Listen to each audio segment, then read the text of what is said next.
Paano mo malalaman kung gaano kalapit sa'yo ang kidlat? This is lunch! At sa araw na to, alam mo bang kaya mo yung tansyahin gamit lang ang pagbibilang? At isa pa, bakit nga ba laging nauuna ang kidlat kaysa sa kulog? Eh di ba, sabay lang sila nangyayari? Ganito kasi yan, sa loob ng thunderstorm clouds, sobrang lakas ng hangin kung saan nagbabanggaan na yung mga ice crystals, maliliit na yelo, at water droplets. Habang nagbabanggaan sila, naghihiwalay yung electrical charges. Kadalasan, positive charge sa taas ng ulap, negative naman sa ibaba. May invisible electrical channel na tinatawag na step leader ang bumababa mula sa ulap. Sa kabilang banda, may umaakyat din na electrical discharge na tinatawag na upward streamer. Kadalasan sa matataas na objects katulad ng mga building. Kapag nag-connect ang step leader at upward streamer, saka dumadaloy ang napakalakas na electrical current. At yan ay tinatawag na return stroke. At boom! Ayan na ang napakaliwanag na kidlat na nakikita natin. O diba? Ngayon nalaman na natin na kahit nanggagaling sa ulap ang proseso, yung pinakamaliwanag na bahagi ng kidlat, yung return stroke na tinatawag natin, ay umaakyat mula sa lupa papunta sa ulap. Ang pinag-usapan natin ay cloud to ground na kidlat. Pero marami ring kidlat ang nabubuo sa loob mismo ng ulap o sa pagitan ng dalawang ulap. At dahil sobrang lakas ng energy ng kidlat, umiinit ang hangin sa paligid nito ng hanggang halos 30,000 degrees Celsius. Mas mainit pa kesa sa surface ng araw. Ayon sa National Oceanic and Atmospheric Administration, yung biglaang pag-init na ito ay nagiging dahilan para mabilis na mag-expand yung hangin sa paligid nito. At doon nabubuo ang shockwave. Kumbaga, kidlat ang dahilan, kulog ang resulta. Eh Ate Lance, kung halos sabay silang nangyayari, bakit parang nauna palagi yung kidlat? Ate Lance, naiwan mo! Tandaan, mas mabilis mag-travel ang light kesa sa sound. Ayon sa National Aeronautics and Space Administration o NASA, ang light ay nagtatravel ng halos 300 million meters every second, kaya instant natin itong nakikita. Habang ang sound naman ay nasa 343 meters every second. At yun ang dahilan kung bakit mas matagal bago makarating sa tenga natin ang kulog. O eto, bigyan kita ng useful science trick para malaman mo kung gaano kakalayo sa kidlat. Kapag nakakita ka ng kidlat, bumilang ka kaagad.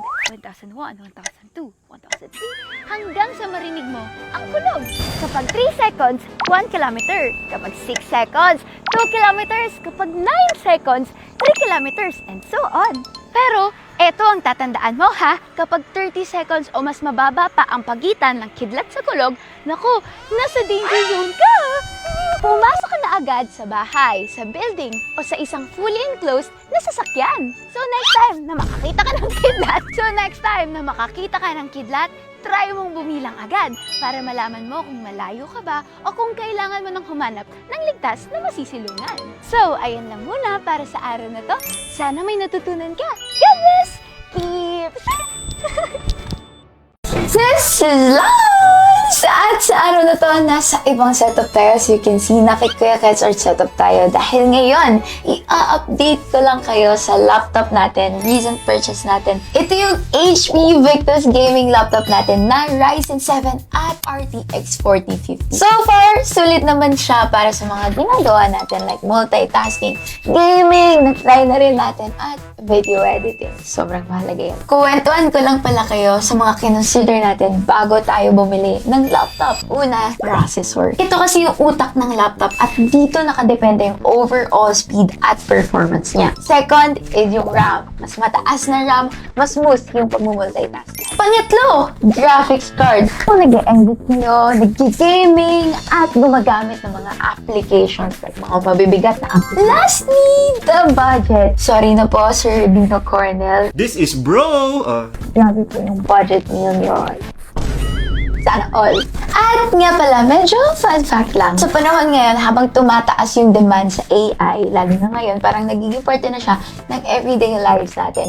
Tumataas din yung demand sa processors at graphics card. Kaya isa ito sa mga reason kung bakit tumataas yung price ng ilang laptop at PC components. Kaya nung naghahanap tayo ng laptop, natuwa kami kasi kahit na may pagtaas ng presyong nagaganap, may kamahalang nagaganap sa market, still, super happy kami kasi very affordable ang prices ng gaming laptops sa Laptop Factory. So, yun! All in all, solid purchase tayo. Kaya ayun lang muna para sa araw na to. Until next laptop purchase, God bless! Bakit tumitiklop ang makahiya kapag hinahawakan? This is lunch! At sa araw na to, ayon sa alamat, tumitiklop daw ang mga makahiya dahil nahihiya sila. Pero ang totoo, walang emosyon ang mga halaman. Ang makahiya ay may sariling defense mechanism. Tara, ikukwento ko sa inyo. Ang makahiya ay may scientific name na Mimosa pudica. Ang salitang pudica ay Latin na nangangahulugang mahiyain o bashful. Karaniwan natin silang makikita sa damuhan, bakuran o gilid ng kalsada. Maliit lang ang halaman na to. May maliit na tinik sa tangkay at may kulay rosas na bulaklak na parang maliit na pompong. Pero bakit nga ba sila tumitiklop kapag nahahawakan? Kapag nahawakan mo ang dahon nito, nagkakaroon ng electrical signal na mabilis na dumadaan sa halaman. At dahil dito, mabilis na lumalabas ang mga tubig mula sa mga special cells sa base ng dahon na tinatawag naman na pulvine. Kapag nabawasan ang tubig sa mga cells na ito, nawawala ang pressure na sumusuporta sa dahon. At dahil doon, bigla itong bumabagsak at tumitiklop sa loob lang ng ilang segundo. Ayon din sa mga pag-aaral, ginagawa ito ng halaman bilang defense mechanism para lituhin o takutin yung mga hayop na gustong kumain sa kanya. At eto pa, tuwing gabi, kusaring nagsasara ang mga dahon ng makahiya kahit wala namang nagtitrigger dito. Ang tawag dito ay niti-nasty o sleep movement. Ang ilan pa sa mga halaman na may kakayahang gumalaw ay ang Venus flytrap, sundew, telegraph plant, at marami pang iba na pag-uusapan natin sa mga susunod na kabanata. Ay, muna para sa araw na to. Careless gifts! Guys, may nakita akong wireless microphone. Hulaan ko magkano? 500 pesos lang! Tara, unbox na natin. Shisu S16. Buksan na natin! Meron siyang dalawang wireless microphone sa loob at isang receiver. Lightning converter. Cord for charger. USB and Type-C.